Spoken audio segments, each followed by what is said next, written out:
여러분 안녕히 주무셨습니까? 참 좋은 아침입니다. 3월 5일 월요일 말씀으로 드리는 오늘의 번제 함께 합니다. 시편 132편 말씀, 우리는 1절부터 5절까지만 같이 읽습니다. 시작. 여호와여, 다윗을 위하여 그의 모든 겸손을 기억하소서.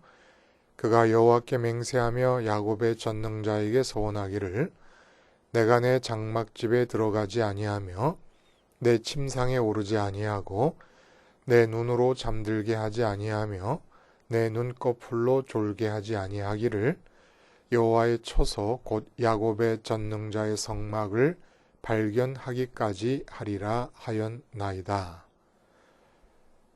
오늘 이 시편 132편 말씀을 중심으로 하나님의 통제, 개입, 주관하심 이라는 제목의 하나님 말씀 증거합니다. 하나님의 통제하심이 개입하심으로, 하나님의 개입하심이 주관하심으로 변화되는 과정이 어떻게 가능한 것인가 라는 것이 말씀의 주제가 되겠습니다.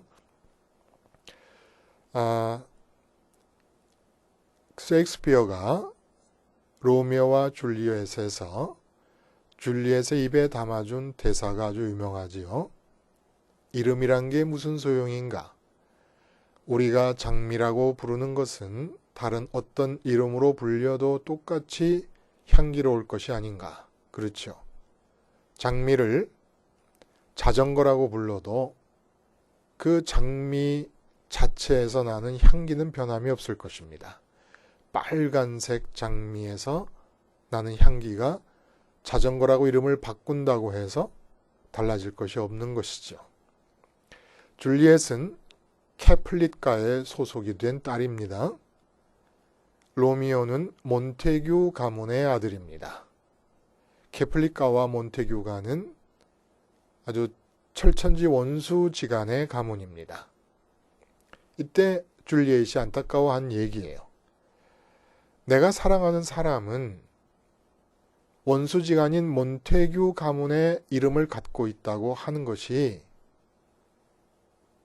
단지 나는 몬테규라고 이름하는 한 젊은이를 사랑하고 있을 뿐인데, 그 이름이 몬테규가 아니라 장미라 한들 어떻고 자전거라 한들 어떻겠느냐. 도대체 몬테규라는 가문에 속했다는 것이 나의 사랑과 무슨 상관이 있느냐. 줄리엣의 항변이었죠. 그러나 소용이 없었습니다.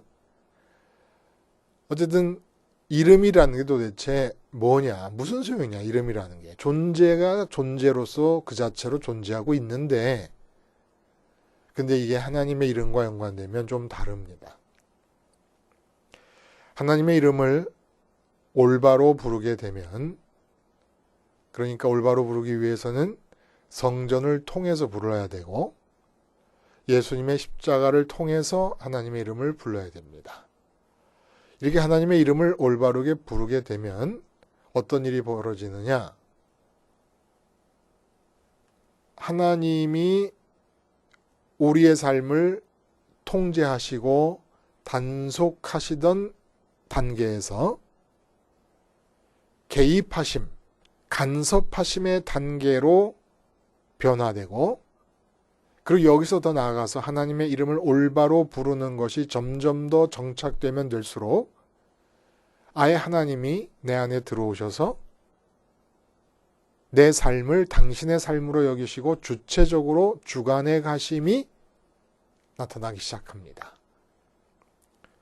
하나님의 이름과 관련해서 하나님의 이름에 대한 나의 관계, 내 마음가짐에 따라서 하나님의 통제하심, 단속하심이 개입과 간섭하심으로 바뀌고, 그리고 그것이 다시 주관하심으로 바뀌어간다는 겁니다. 그러면 여기서 우리가 알아야 될 것은 도대체 하나님이 단속하시고 통제하신다는 것이 무슨 말이냐. 하나님의 이름을 받아들이지 않는 사람들, 하나님의 이름을 입에 담지 않는 사람들, 그들의 인격과 그들의 삶 밖에 계실 수밖에 없습니다.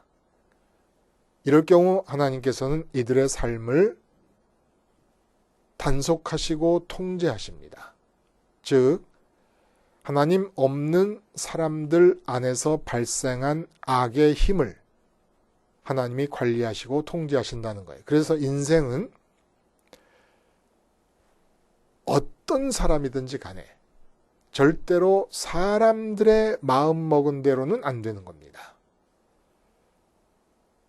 여전히 삶의 주체는 인간 자신이지만은 주체인 인간 자신이 마음 먹은 대로 되지 않아요. 왜 그러냐 하면은 인간 속에서 하나님이 배제된 상태가 악의 상태 아닙니까? 죄악의 상태인데 그 죄악의 상태에서 발생한 악의 힘, 소원, 비전, 이게 다 악의 힘이에요.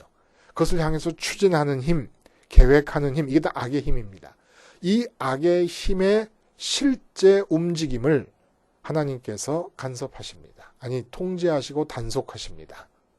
예를 들면 가룟 유다가 예수님을 팔아버린 사건.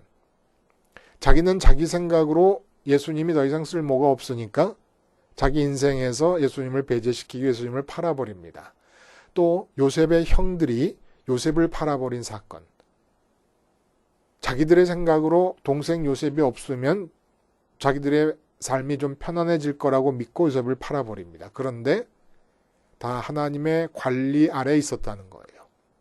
하나님이 통제하시고 단속하고 계셨다는 겁니다. 빌라도의 재판권도 마찬가지였습니다.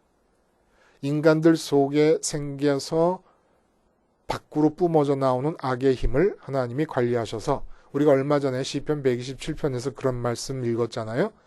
여호와께서 집을 세우지 아니하시면 세우는 자의 수고가 헛되고 여호와께서 성을 지키지 아니하시면 파수꾼의 깨어있음이 헛되도다.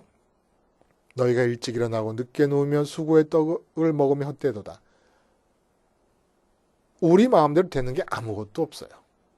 그냥 낚시꾼들이 큰 물고기가 잡히면 한 번에 쭉 당기지 않고 고기가 반항을 하니까 당겼다 풀어줬다 당겼다 풀어줬다 하는 식으로 내 뜻대로 된다 생각하면 하나님이 낚싯바늘에 꿰인 그 사람을 풀어주고 계시는 단계일 뿐인 것이지 통제 바깥으로 놔두신 상황이 아니라는 겁니다.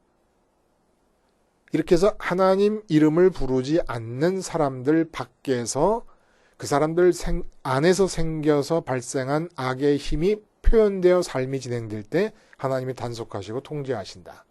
그러면 개입하심이란 뭘까요? 간섭하심이라는 것. 하나님을 모르고 사는 사람들 중에서 하나님이 일방적으로 전적인 은혜로 선택을 하십니다. 그럼 이제 그 사람들이 하나님의 이름을 부르기 시작합니다. 근데 이름은 부르고 있지만 아직도 자기 삶에 대해서 주체인 입장을 버리지 못하고 있습니다. 이럴 때 하나님이 강권적으로 선택한 사람들의 삶에 뚫고 들어오셔서 긍정적이고 반드시 있어야 될 일들을 더 이상 놔두면 안 되는 상황인데 계속 안 되는 상황으로 밀고 나가는 사람의 삶에 들어오셔서 역사하시고 성취하십니다. 이게 이제 개입하시는 거예요. 간섭하시는 거예요. 개입과 간섭이라는 말 자체가 남의 일 안으로 뚫고 들어와서 자기의 입장을 표명한다라는 의미가 있는 거 아닙니까? 근데 아직도 선민이라 그러지만 우리 자신의 삶에 대해서 내가 주체가 되어 있는 상황 속에서 이대로 놔뒀다간 안 된 경지가 되게 되면 하나님께서 들어오셔서 당신이 직접 행하십니다. 가장 대표적인 게 아마 출애굽 사건이라고 할 수 있을 거예요. 그리고 그 앞에 역사에서 본다면 아브라함이 고향과 본토 친척 아비 집을 떠났을 때 애굽에 내려갔을 때 애굽의 바로가 아브라함의 아내 사라가 너무 이뻐가지고 그 사례를 자기 침실로 드립니다. 이때 하나님께서 나타나셔서 바로에게 아주 혼쭐을 내주시면서 건들기만 해봐라. 너 그 여자 건드렸다간 네가 집안이 망할 줄 알아라. 이러면 깜짝 놀라가지고 사례를 내보내지 않습니까? 이게 이제 개입하심입니다. 또 아비멜렉 왕 앞에서도 똑같은 일이 벌어지지 않습니까? 근데 이게 개입하심이죠. 개입하심으로 예를 들면 뭐 많아요. 룻이 이삭을 줍기 위해 밭에 나갔다가 보아스를 만나지 않습니까? 장래의 신랑감 보아스. 그 보아스를 만나는 것, 이게 하나님의 개입이라는 것이에요. 또 에스더서에 보면은 그 아하수에로 왕이 잠이 안 와요. 그래서 역대일기를 가져다가 읽고 있는데 그 역대일기가 얼마나 두껍겠습니까? 근데 하필 펴서 읽은 부분이 모르드게가 반역자들의 반역을 듣고 고발해서 아하수에로 왕의 생명을 구한 사건이 딱 펼쳐진 거예요. 그 기록이 펼쳐진 거예요. 그러니까 왕이 신하를 불러가지고 내가 이 모르드게에게 무슨 상을 내렸느냐? 안 내렸다 그래요. 그러니까 왕궁들에 누가 없느냐? 그렇게 찾을 필요가 없지 않습니까? 근데 왕궁들에 찾았는데 하필 모르드게와 유대인을 다 죽이려고 작정하는 하만이 있다가 들어와가지고 일이 그 다음에 어떻게 전개되는지 여러분 다 아시잖아요? 우연이라고 하기에는 너무 치밀하게 모든 것이 맞아떨어지지 않습니까? 연쇄적으로 하나님의 개입이십니다. 그러면 주관하심은 도대체 뭐냐? 예수님이 말씀하셨듯이 아버지와 내가 하나인 상태. 아버지가 내 안에 계시고 내가 아버지 안에 있다. 그리고 내가 하는 말과 행동들은 다 아버지께서 내 안에서 하고 계시는 것이다. 예수님이 하나님 아버지의 장갑이 되신 상태. 또 사도 바울이 말씀하셨듯이 오직 내 안에 그리스도께서 사시는 것이다. 하나님이 아예 내 삶 안에 머무시면서 내 인격 안에 머무시면서 당신의 뜻을 펼쳐나가시는 그런 단계. 이런 단계가 바로 하나님이 주체가 되시고 주관하심의 단계라 이겁니다. 그래서 오늘 본문에 보면은 13절 이하에 읽지 않았습니다. 뭐라고 되어 있냐면은 여호와께서 시온을 택하시고 자기 거처를 삼고자 이르시기를 이는 내가 영원히 쉴 곳이라 내가 여기 거주할 것은 이를 원하였음이로다. 내가 이 성의 식료품에 풍족히 복을 주고 떡으로 그 빈민을 만족하게 하리로다. 내가 그 제사장들에게 구원을 옷 입히리니 그 성도들은 즐거이 외치리로다. 내가 거기서 다윗에게 뿔이 나게 할 것이라. 내가 내 기름 부음 묻은 자를 위하여 등을 준비하였다. 내가 그의 원수에게는 수치를 옷 입히고 그에게는 왕관이 빛나게 하리라 하셨도다. 하나님이 들어와 쉬신다는 거예요. 영원히 쉴 곳이라. 여기에 거주할 것은. 그러니까 영원히 거주함이 우리 인간에게 일어날 때 그게 영생인 거예요. 하나님이 영원히 들어와 계시는 것이. 왜냐하면 예수님 안에 영원히 하나님이 들어와 계시지 않습니까? 아버지가 내 안에 내가 아버지 안에. 근데 그 관계에 우리가 참여하게 되는 게 영생인 거야. 하나님이 영원히 들어와 계시는 거예요. 영원히 들어와 계시는 게 지금부터 시작이 되는 겁니다. 지금부터 시작될 때 어떤 일이 일어나느냐? 하나님께서 말씀하시기를 내가 네가 먹고 사는 것을 풍족히 다 줄 것이다. 내가 너의 삶에서 믿음에 의한 기쁨의 일들을 내가 다 이루어 줄 것이다. 내가 이런 일을 할 것이다. 내가 이런 일을 할 것이다. 내가 원수와 모든 너에 대한 비난하는 사람들로부터 너를 지켜줄 것이다. 전부 하나님이 하신다는 겁니다. 이 이야기가 어떻게 가능하느냐? 우리가 읽은 부분에서 보면 다윗이 하나님의 법궤를 모시기 전까지는 자기 침상에 들어가서 잠을 자지 않겠다. 라는 맹세를 하게 됩니다. 근데 물론 다윗에 의해서 성전이 지어진 건 아니지만은 솔로몬이 지은 시라고 보여지는데 성전이 다 완성된 상태에서 법궤를 안치해 놓고 준공식을 하는 단계에서 아니면 준공식 했던 거를 염두에 두면서 부른 노래라고 생각이 듭니다. 근데 이 준공식의 노래를 부르는데 다윗의 법궤를 그렇게 이 성전 안에 안치하고 싶어 했던 그 아버지 다윗 왕의 마음을 앞에다가 그대로 드러냅니다. 도대체 다윗의 이 열심, 결국은 짓지도 못했지만 법궤를 향한 다윗의 사랑, 하나님, 이 법궤가 하나님의 이름과 같은 의미를 갖지 않습니까? 왜냐하면 법궤 안에 돌판이 들어있는데 말씀의 돌판, 말씀이라고 하는 것이 뭐예요? 생각하신다, 판단하신다, 인격자이시다라는 것을 가리키는 거예요. 인격자 되시는 하나님을 가리키는 게 말씀의 돌판이고 법궤입니다. 근데 하나님이란 이름이 또 하나님을 가리킵니다. 그러므로 법궤는 인격자 되시는 하나님을 가리킨다는 의미에서 하나님이란 이름과 똑같은 거예요. 하나님의 이름에 대한 다윗의 사랑을 얘기해주고 있는 겁니다. 우리도 그렇게 하라는 거예요. 다윗이 법궤에 대해서 보여줬던 그 사랑, 법궤가 온전한 자리를 잡기 전까지는 나는 잠도 내 처소에 들어가서 자지 않겠다. 나는 백향목궁에 거하는데 여호와 하나님의 이름을 상징하는 법궤는 아직도 기럇 여야림에 있고, 기럇 여야림이라는 곳에 아비나답의 집에 있고, 또 거기서 옮겨오다 잘못돼가지고 오베데돔의 집에 석 달간 또 머무르지 않습니까? 그래서 기어코 그 법궤에 대한 사랑, 하나님 이름에 대한 사랑이죠. 하나님 이름에 대한 사랑을 가지고 법궤를 안으로 모셔고 성막 안에라도 모셔둡니다. 이 열심을 솔로몬이 하나님 앞에 드러내는 거예요. 근데 이 하나님 이름에 대한 열심, 하나님 이름에 대한 사랑이 왜 이렇게 중요하냐? 하나님 이름에 대한 다윗 같은 사랑과 열심이 있으면 어떤 일이 벌어지냐면 우리 마음 안으로 하나님이 들어와서 쉬신다는 겁니다. 우리 마음 안으로 들어와서 하나님이 머무신다는 겁니다. 그래서 오늘 13절 이하에 말씀하신 대로 들어와 쉬시고 머무셔. 13절에는 물론 시온성을 얘기해요. 그러나 시온성은 솔로몬도 그렇게 기도하지 않았습니까? 시온성 안에 있는 성전은 하나님을 모셔드릴 수 있는 공간이 아니에요. 실제로. 하나님의 이름을 둔 공간이고 그 이름을 어떻게 부르느냐를 가르쳐주기 위해서 지은 것이 성전이라는 겁니다. 진짜 하나님이 들어와 쉬실 수 있는 것은 우리 마음이에요. 오히려. 성전에는 들어와 계실 수 없어도 우리 마음엔 들어와 계실 수 있어요. 이게 신비한 건데 성전보다 훨씬 작은 우리 티끌 같은 인간의 마음 속에는 어떻게 들어와 계시냐. 하나님이 원래 우리 마음 안으로 들어와 계시려고 그렇게 마음을 지으셨기 때문에 하나님 크기로 지으신 공백이 있기 때문에 그 안으로 들어오실 수 있다는 겁니다.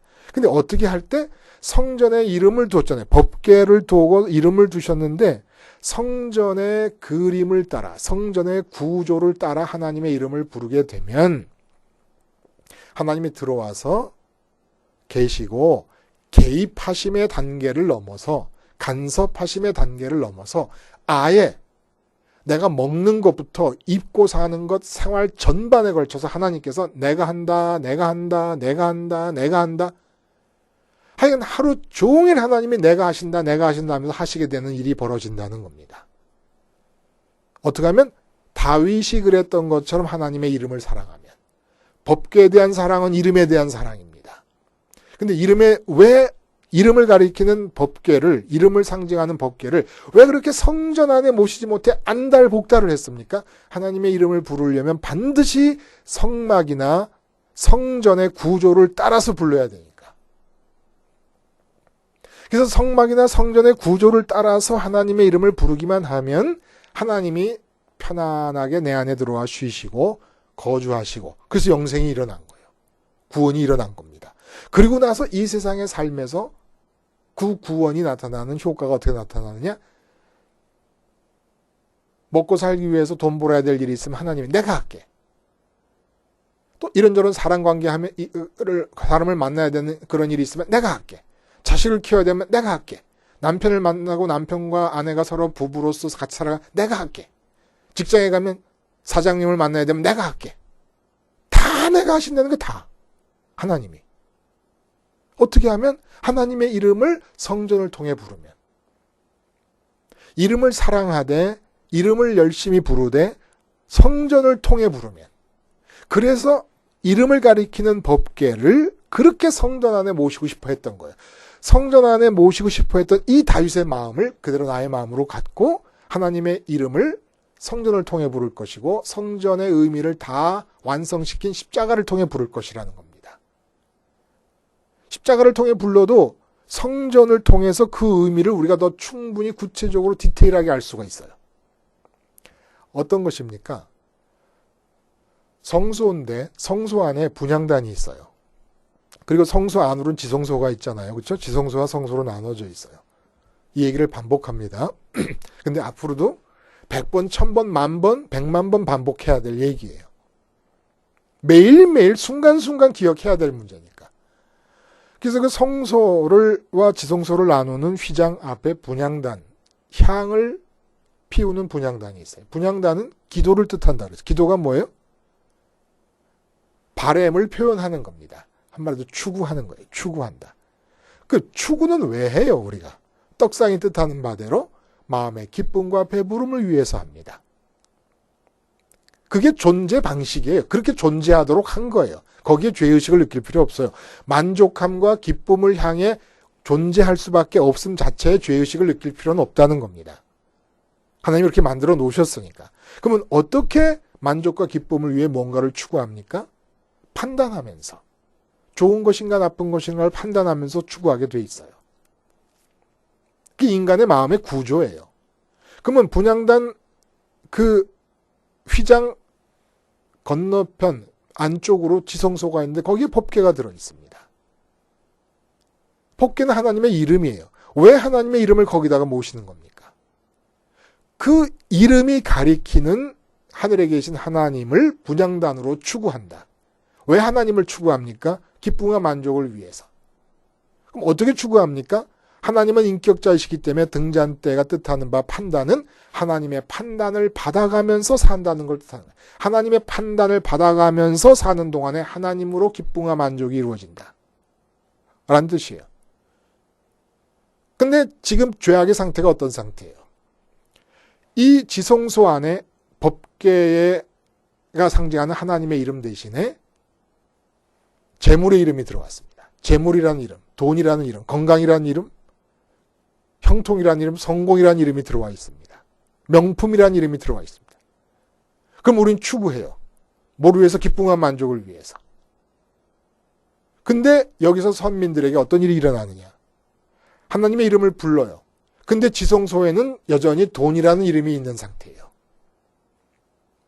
이때 하나님께서 순간순간 도저히 더 이상 놔뒀다가는 멸망의 길로 완전히 빠져버릴 것 같을 때 개입하셔서 방향을 트십니다.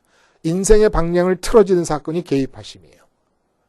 그리고 단속과 통제하심은 그 지성소에 돈이라는 재물이라는 이름, 뭐 건강이라는 이름, 다른 이름이 들어가 있어서 그걸 추구해서 만족과 기쁨을 얻으려고 하는 상태를 어떻게 하실 수가 없어요, 하나님이. 그러면 거기서 악이 발생합니다. 내가 돈을 벌어야지 하고 돈을 추구하는 그 자체가 죄악이에요. 그게 마음대로 안 되잖아요. 돈을 벌고 싶은 사람은 75억 명이 다 돈을 벌고 싶은데 그중에서 돈 버는 사람은 몇 명밖에 안 돼요. 100만 명도 안 돼요. 그게 하나님의 단속하심입니다. 근데 입으로는 하나님의 이름을 부르면서 아직도 지성소에는 하나님 이름이 안 들어와 있는 그 상태, 하나님을 추구하지 않는 상태, 개입하셔서 역사의 방향을 바꾸고 이루어 가십니다. 망할 것 같은 상황에서 방향을 급격하게 트시기 위해서 개입하시고 간섭하십니다. 근데 다윗의 열심을 가지고 하나님의 이름을 사랑합니다. 성전을 바라보면서, 성전을 통해서 불러야 된다. 성전을 바라보면서 내가 지금 무엇 때문에 기쁘고 무엇 때문에 만족하기를 원하는가? 내가 지금 슬픈 이유가 뭔가? 돈이 안 벌렸기 때문에 슬퍼? 이러면 내가 지금 마음의 지성소에 돈을 들여놨구나. 내가 지금 건강이 안 좋다고 슬퍼한다? 그럼 내 마음의 지성소에 건강이라는 이름을 들여놨구나. 번제단에서 죽어야 되겠다.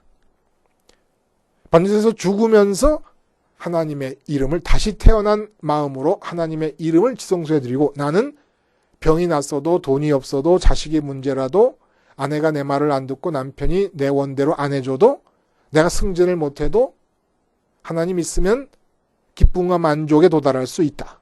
나는 행복해질 수 있다. 라는 걸 믿는 겁니다. 이 믿음의 역사를 하나님의 이름을 사랑하는 마음으로 성전을 통해 십자가를 통해 계속 반복하면은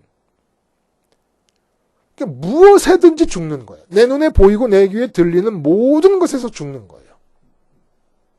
그렇게 모든 것에서 죽기만 하면 하나님이 굉장히 편안함을 느끼시며 내 안에 들어오신다는 겁니다. 마음의 지성소에 하나님의 이름이 들어와 있음이 유지되면 하나님이 편안하게 내 안에 들어오실 수 있다는 거예요. 근데 마음의 지성소에 돈이 들어와 있거나 건강이 들어와 있고 성공이 들어와 있으면 하나님이 내 안에 들어오실 수가 없다는 겁니다. 그러면 기껏해야 개입하심만 일어나요. 간섭하심만 일어나는 거예요. 근데 사도 바울이 뭐라 그래요? 아예 내 안에 그리스도가 들어와서 내 삶을 사신다 그러지 않습니까? 주님 말씀하시잖아요. 내가 하는 말, 내가 하는 행동은 아버지께서 내 안에 들어오셔서 당신이 하시는 것이다. 이게 우리에게도 일어날 수 있다는 거예요. 어떻게 하면? 하나님의 이름을 성전을 통해 부르거나 십자가를 통해 부르면. 그래서 가뭄에 콩나듯이 일어나는 하나님의 개입하심과 간섭하심의 사건만 기다릴 게 아니라 아예 24시간을 하나님이 편안하게 들어오셔서 머무시면서 당신의 일을 하시도록 하자는 거예요. 어저께 서울에서 여자 집사님들 2분이 내려오셨어요. 근데 제가 잊을 수 없는 얘기가 들었어요. 한 분 집사님이 뭐 하시는 분이냐면 강남에 있는 식당에서 이제 홀 담당으로 일을 하시는 분이십니다.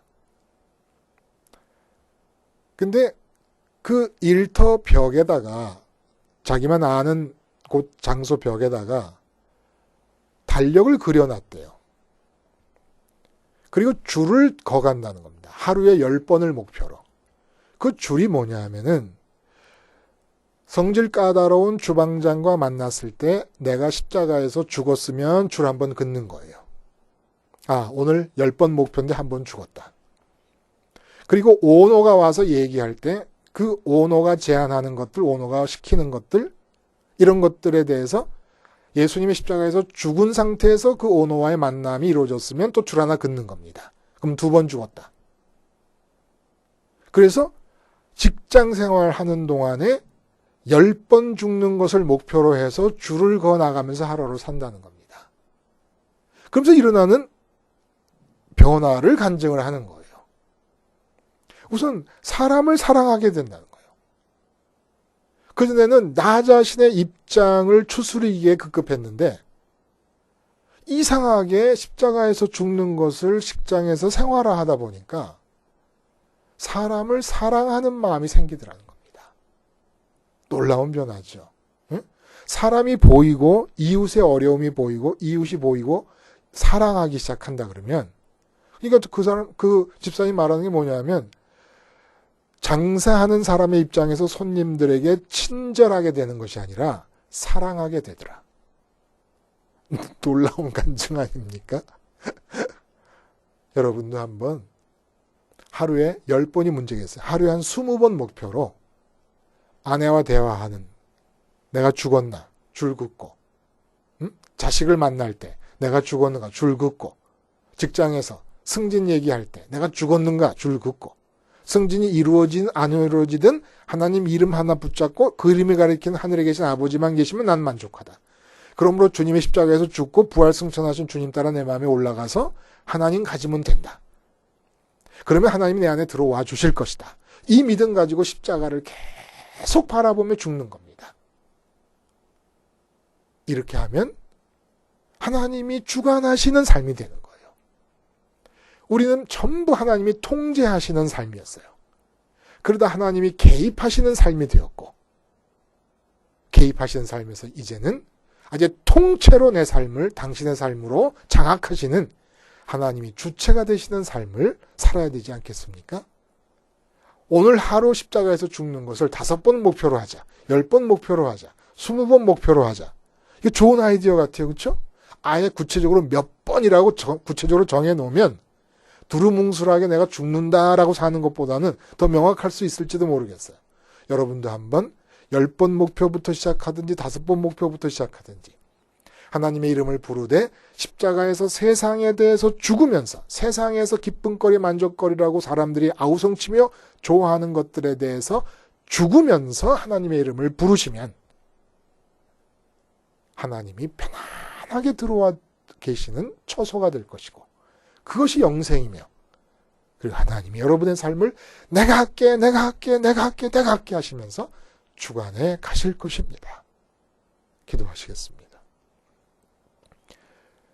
하나님 아버지, 십자가 생활화를 통하여 하나님의 이름을 부르면서, 주님의 십자가를 보면서 하나님의 이름을 부르면서 단속의 삶에서 지나 개입하심의 삶도 지나고 온전히 하나님이 당신의 삶으로 또 맡으셔서 주관해 가시는 주체의 입장이 되시는 삶이 우리의 삶이 되게 해 주시옵소서. 예수님의 이름으로 기도드리옵나이다. 아멘.